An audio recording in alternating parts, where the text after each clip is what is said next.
እዚ ሬድዮ ድምፂ ኣሜሪካ እዩ ብ22 25 31 ሜትር ባንድ ከምኡውን ብኢትዮሳት ኣብ ፌስቡክን ዩቲዩብን ይመሓላለፍ።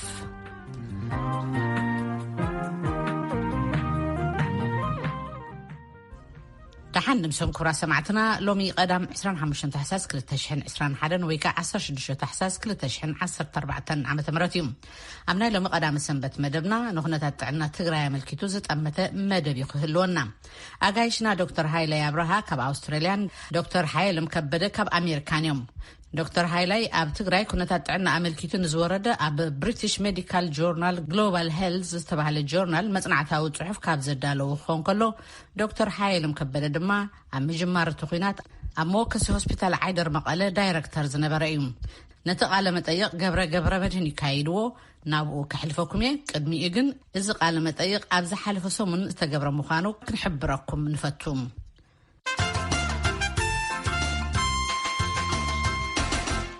ናይ ሎሚ መዘራረቢ ዛዕባ ስርዓተ ጥዕና ክልል ትግራይ ዝወረዶ ጉድኣትን ከምኡውን ብሰንኪ ዝዕፅዋ ትግራይ ሕዱር ሕማም ዘለዎም ከመይ ይነብሩለው ዝብል ምስ ክልተ ሰብ ሙያ ኢና ክንዘራረብ። ጋያሽ ሬድዮ ድምፂ ኣሜሪካ ብምዃንኩም ኣዝየ መስግን። ቅድሚ ኩሉ ምስ ሰማዕቲ ተላለዩ ንርእስኹም ምሉእ ሽምኩም ኣበይ ከም እትነብሩ ዓውዲ ሙያኹም ካብ ርሑቕ ክጅምር። ያኔል ገሬ ሰላም ሰማዕቲ ድምፂ ኣሜሪካ ሃይላይ ኣብርሃ ይበሃል ኣብ ደቡብ ኣውስትራልያ እየ ዝነብር ዝሰርሐሉ ሙያይ ኣብ ናይ ኢንፌክሽስ ኢልነስ ወይ ድማ ተመሓላለፍቲ ሕማማት ተመራማሪ እየ ፍሊንደርስ ዩኒቨርሲቲ ዝበሃል ናይ ደቡብ ኣውስትራልያ ዩኒቨርሲቲ እየ ዝሰርሕ። ዶክተር ሃየሎም ታንኪዩ ገብረ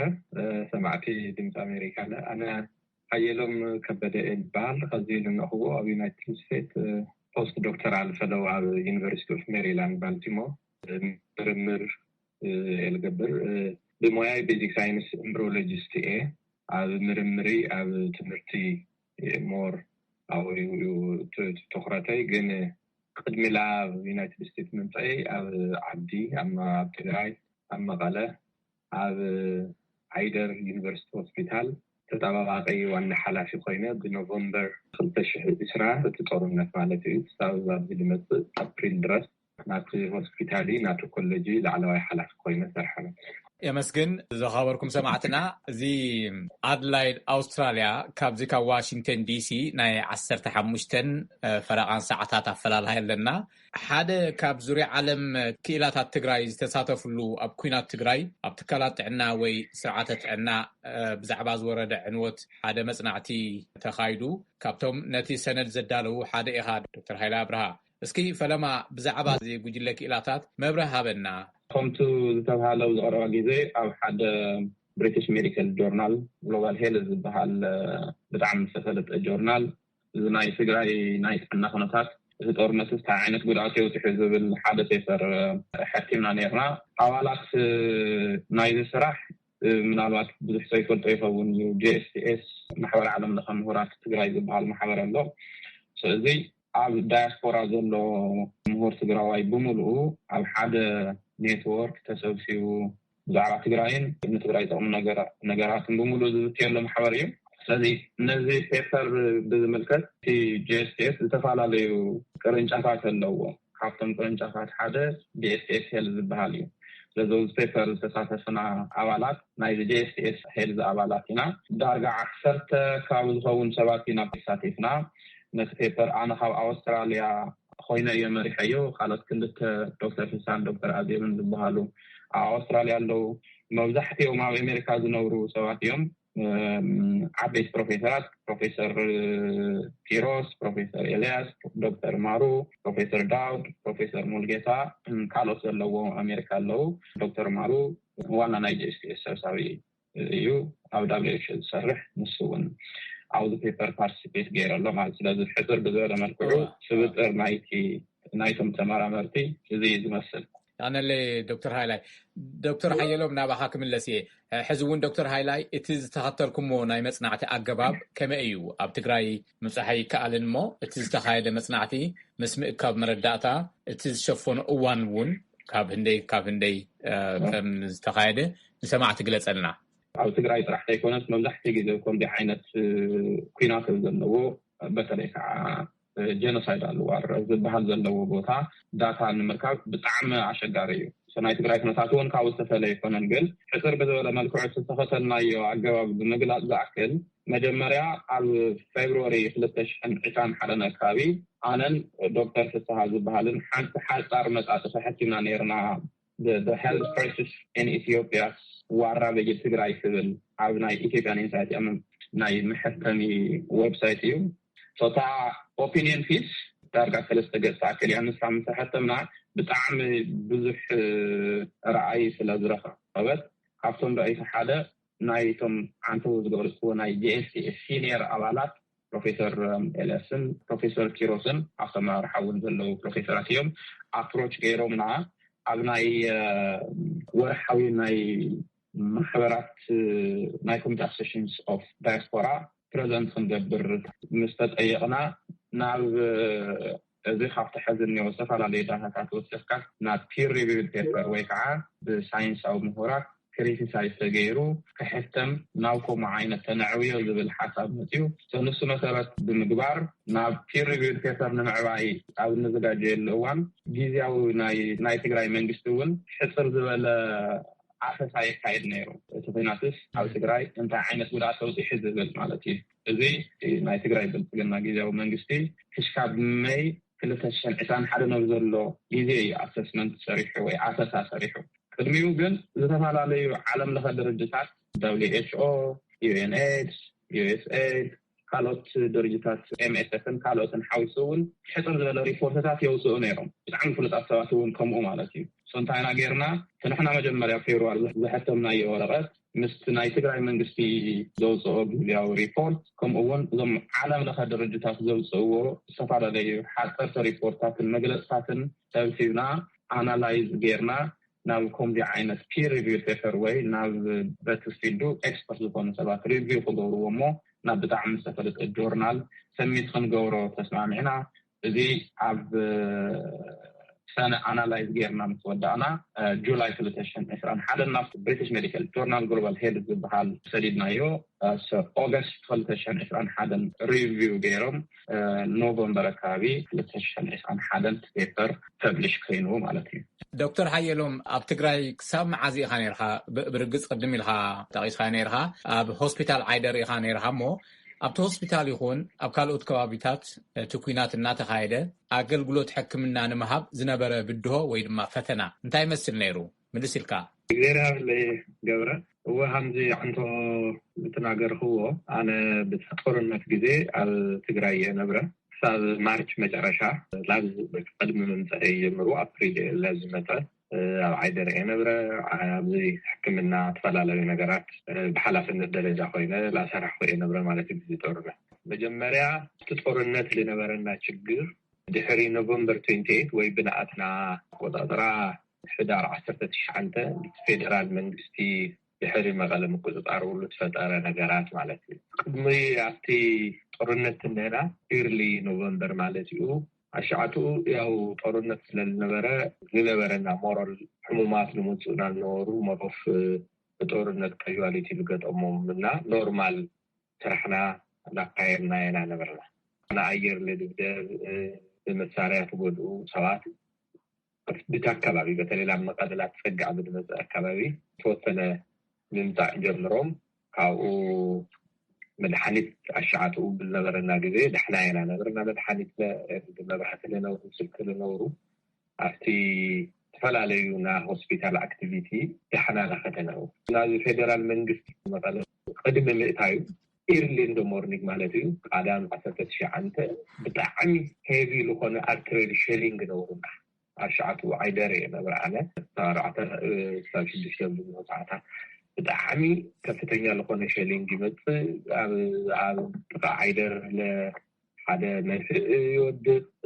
ተፈላለዩ መቐለ ከተማታት ይወድቁ ብጣዕሚ ብዙሕ ሰብ ትጎዳይ ይመጽእ ችግርቱ ጅምሩሉ እዩ ማለት እዩ ካብኡ ዝልልህና መድኃኒት ልምህና ኤቭሪቲንግ ብጣዕሚ ክሪቲካል ለኾነ ይመጽእ አሻዓቱ 23 ሰብ ኦን ስፖት ሞይቶምና ይሞፁ ካብኡ ልዕሊ 70 ለኾኑ ቆስሎም ይሞፁ አሻዓቱ ብጣዕሚ ክሪቲካል ለኾነ ናተር ሓይልና ተወሰነ ፍርሓት ሓድርዎ ኣብ ከተማ وصلنا ينورو توصلوا ግን በጣም ብሬቭ ለሆኑ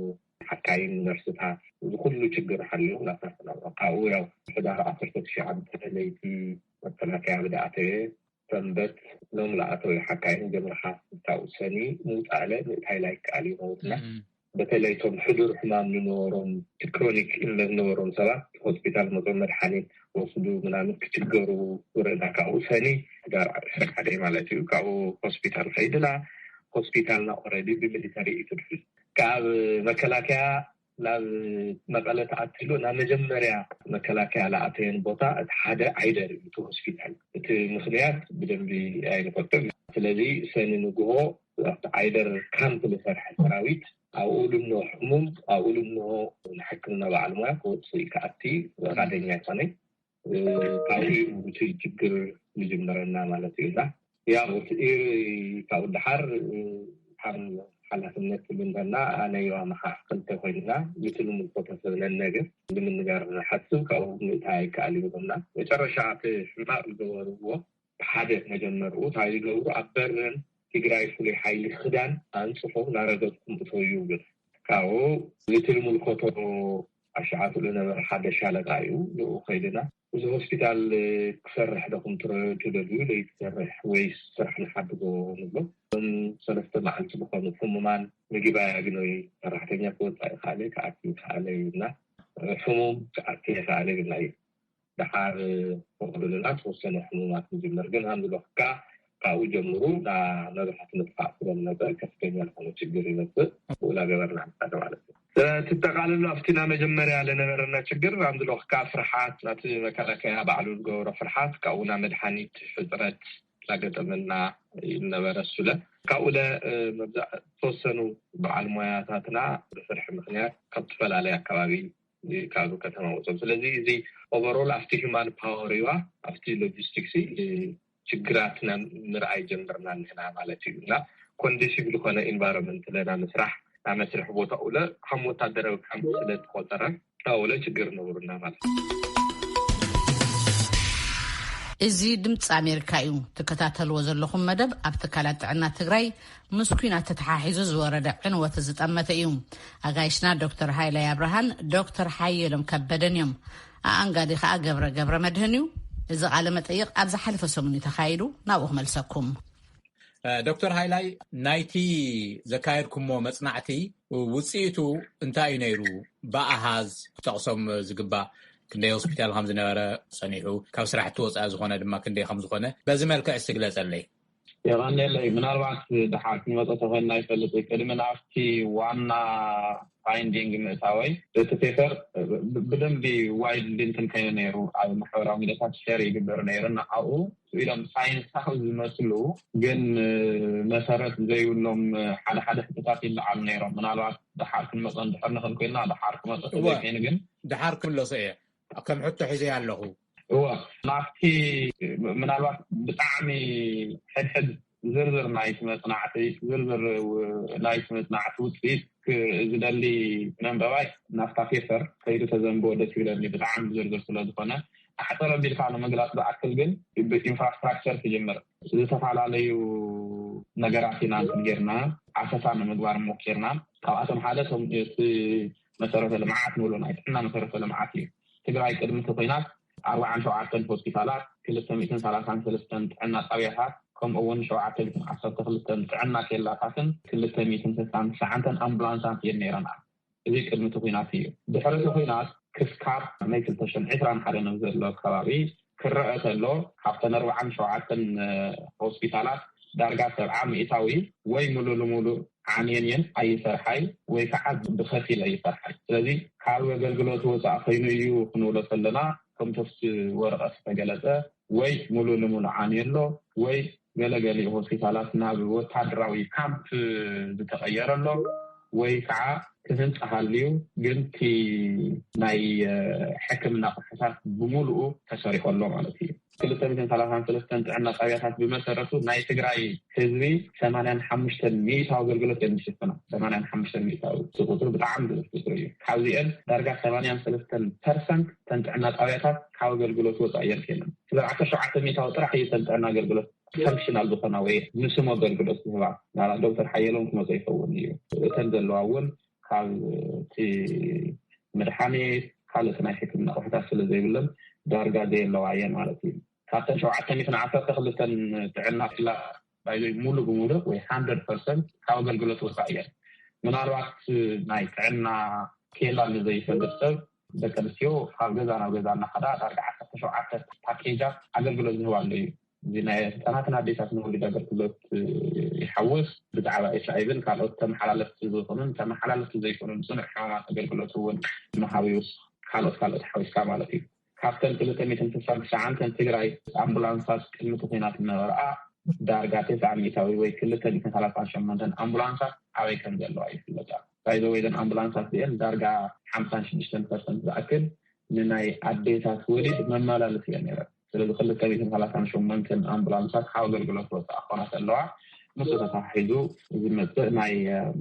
ወሊድ ኣገልግሎት ምጉፋት ብቐሊሉ ምግማት ይከኣል ትግራይ ቅድሚ ኩናት ዳርጋ 20,000 ዝኣክሉ ጥዕና በዓል ሞያታት እዮም ነይሮምዋ ድሕሪ ኩናት ግን 50% ዝኾኑ እዞም ጥዕና በዓል ሞያታት ናብ ስራሖም ተመሊሶም ሪፖርት የገበሩ ስለዚ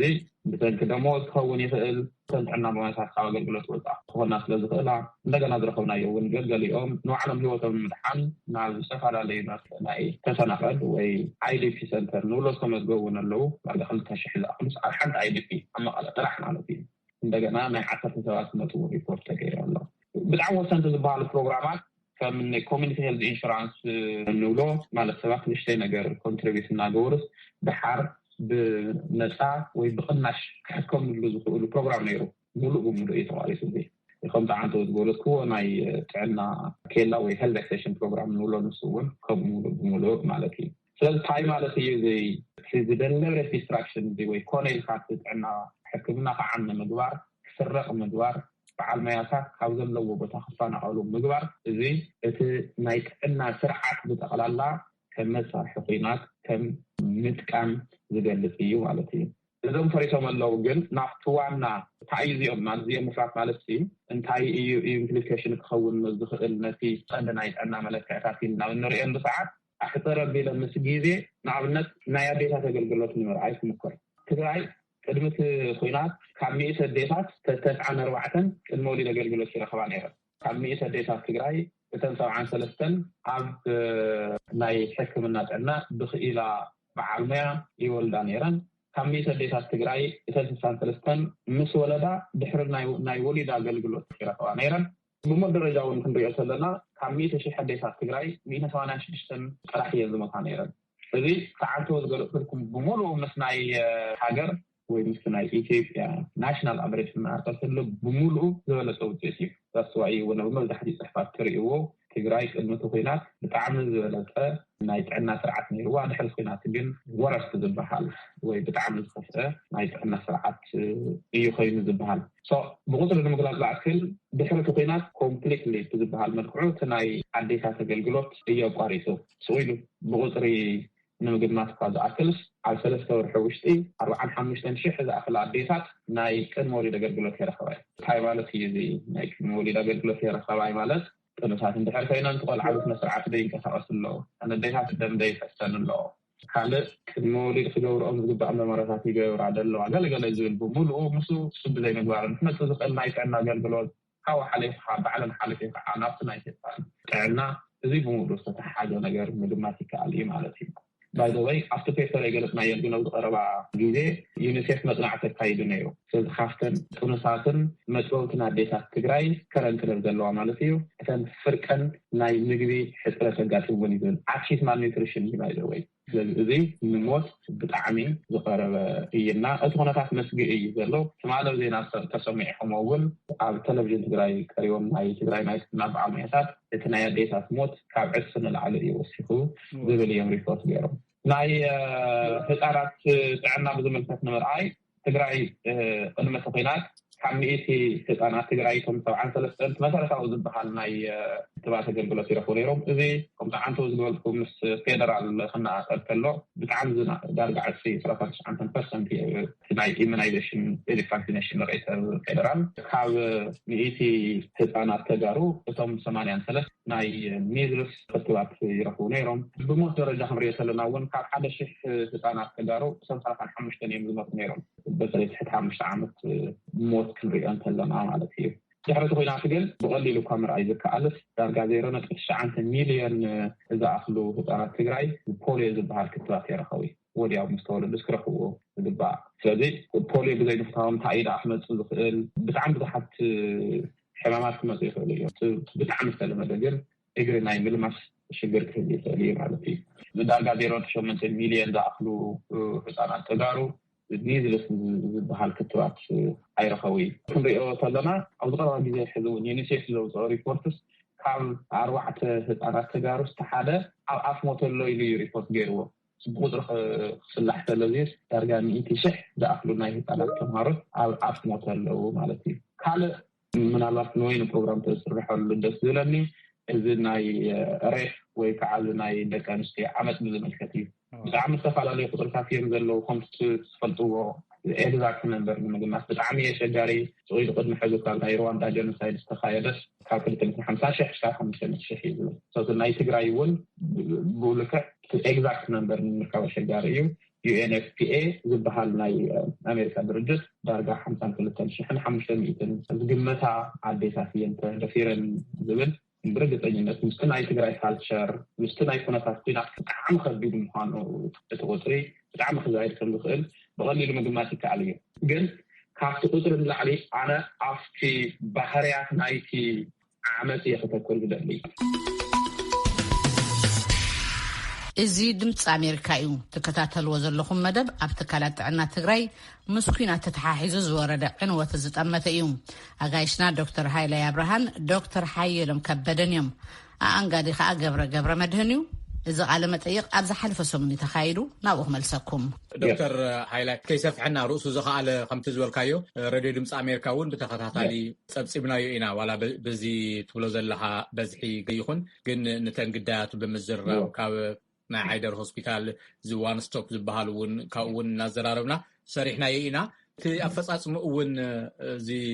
ብዕስለ ይፍፀም ከም ዝነበረ ባዕለን እውን ዛረብኦ ርእሱ ክኢልና ካልእ ግዜ ክነብል ከይነውሐና ኣገዳሲ ትብሎ ነገር ዘይጠቐስካዮ ነገር ክተጠቃልል ኣብ ውሽጢ ሓደ ደቂቃ ዕድል ክበካ ተዘይኮይኑ ናብ ዶክተር ሓየሎም ክሰገር ተንዘዋርያ ክልተ ነቲ ንምወሳሕ ዝኣክል ኣብ ትግራይ ቅድሚ እቲ ኩናት ዳርጋ 180,000 ዝኣክሉ ብፅኑዕ ዝሓመሙ ክሮኒክ ኮሚኒኬብል ዲዚዝ እንብሎ ብፅኑዕ ዝሓመሙ ሰባት ነይሮም እዚኦም ፀቡቅ መዓልቱ ሂወቶም ኣብ ክኒን ዝምሰሉ ሰባት እዮም ሓንቲ መዓልቲ ክኒት እንድሕር ዘይወሲዶምስ ናይ ምንማር ዕድሎም ብኡ ልክዕ እናሓሰለ ዝኸይድ እዩ ናይዞም 180,000 ዝኣክሉ ሰባት እውን ሂወቶም ሓደጋ እዩ ነይሩ ማለት እዩ ሳብ እውን ርእሳ ክኢላታ ናይ ክሮኒክ ሕማም ዘለዎም ወይ ድማ ሕዱር ሕማም ዘለዎም እውን ኢልና ክነልዕላ ስለዝኾንና ኣብኡ እውን ክጠቕስዋ ኢኹም መሊስኩም ዶክተር ሓየሎም ሰነድ እቲ ዝወፀ ፅሑፍ ርኢኻዮ እንተኮይንካ ኣብኡ ዘለካ ርእቶ እንድሕር ተዘይኮይኑ ድማ ማለት ኣብቲ ኣጠቃላሊ ዝቐረበ በቲ ፅሑፍ እውን ንስኻ እውን ኣብኡ ከም ዝነበርካ በዓል ሞያ ኣብ ዘለካ ርእቶ እስቲ ብዚ ክውስኸሎ ትብሎ ነገር እውን ታንኪዩ ገብረ ወተወሰነ ለምርኣይ ሞክረ እቲ ፅሑፎም ቅድሙ ለተወሰነ ዶክተር ሙልጌታ ኮሚኒኬት ዝገበሩ ሓደ ዶክመንት ለተወሰነ ንምርኣይ ሞክረ የላ ኣይ ቲንክ ፅቡቅ እዮም ሰርሖም ተወሰነ ኣነ ታይኡ ሞር ኣይደኖ ምናልባት ኣይነው ሃም ብጣዕሚ መቸገር ይነብሩ ትዳታ ተወሰነ መረጃ ነብሩኒ ሙሉእ ይኡሉ ማለት ንእሽተይ ችግር እቲ ማግኒቲዩድ ኦፍ ካላሚቲ እቲ ዝበፅሐ ችግር ወይ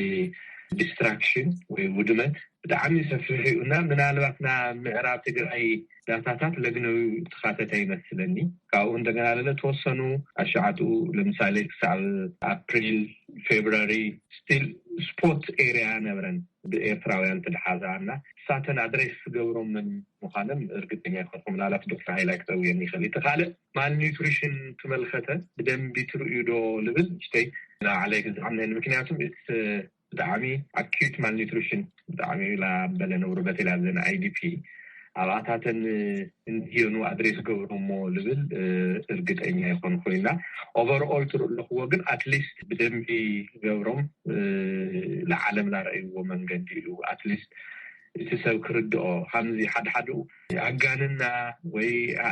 ኣይሪመምበር ኣነ ባዕለይ ኣብ ጃንዋሪ ፌብራሪ ለመንግስቲ ሪፖርት ገበር ኣለና ኣብ ኣዲስ ኣበባ ኸይደ ለኣምንና ሰብ ኣይነበረኝ ማለት ታጋንኑለኹም ከምዚ ልበሃል የለይ ሬፕ ለምሳሌ ሬፕ ዘን ተደፈራ ደቂ ኣንስትዮ ብጣዕሚ ብላበዝ ሓላመፀና እዚ ነገር እዚ ሲስተማቲክ ኢሉ መስሎ ብላ ሪፖርት ገበርና ያዳል መንግስቲ ዋላ ትግዛዊ ምምሕዳርና ዋላ አዲስ አበባ መንግስት ለማለት ኢንክሉዲንግ ቱ ሚኒስትር ኦፍ ሄልዝ ማለት አሻዓቱ ለአምነና ሰባይ ነበር ቱ ዘ ኤክስተንት ና ሚኒስትር ኦፍ ዞምና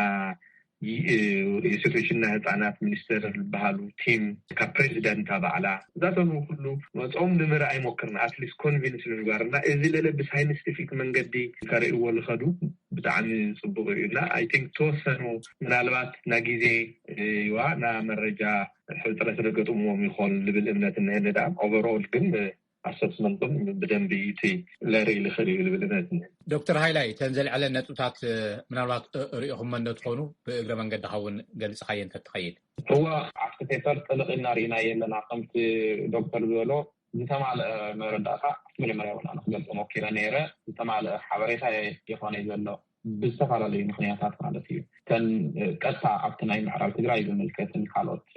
ብኤርትራን ብካልኦት ተስፋሕፍሕቲ ናይ ማሕበረሰብ ዝተሓዘ ቦታታት ኣብቲ ኣሰስመንት ይኣተዊ ምናልባት ክትርእይዎ ትኾነ ኢኹም ሆስፒታል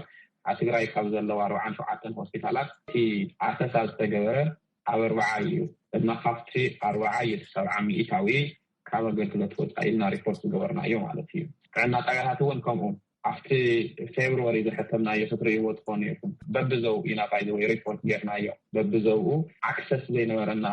ቦታታት ኣብ ደቡብ ትግራይን ኣብ ምዕራብ ትግራይን ኣብ ስታተስ ስለዘይፈለጥና ስታተስ ኣይተፈለጠይ ኢልና ሪፖርት ጌርናዮ እና ብዝርዝሩ ኣብ ምርካብ ይከኣል እዩ ግን ሕዙን ኣብ ትግራይ ኮሚኒኬሽን ብላክኣውት ምህላው ምንም ዓይነት መረዳእታ ክንቀያየር ብዘይምኽኣልና ካልኦት كنا حتى نقدر ዳታታት ኣይሕተምና እዮም ናይ ማልኒትሪሽን ብዝምልከት ነኻኺናዮ ኣለና ኣብኡ ብክትዝርዝርዎ ስለዚህ ምናልባት አንተውን ቪዲዮ ስለዘይብል ዘይገለጽክዎ ግን ብተወሰነ መልክዑ ክስውን ነኻኺና የለና ተይ 5 ዓመት ዕድሚኦም እቲ ኩነታት ናይ ሕፅረት ምግቢ እንታይ ይመስል ዝብል ማለት እዩ እዚ መደብ ኣይተዛዘመን ኣብ ናይ ጽባሕ ሰንበት ፈነወና ክቕጽል እዩ ንዶክተር ሃይላይ አብርሃን ዶክተር ሃይለም ከበደን ንስለት ዝሃቡና ሓበሬታ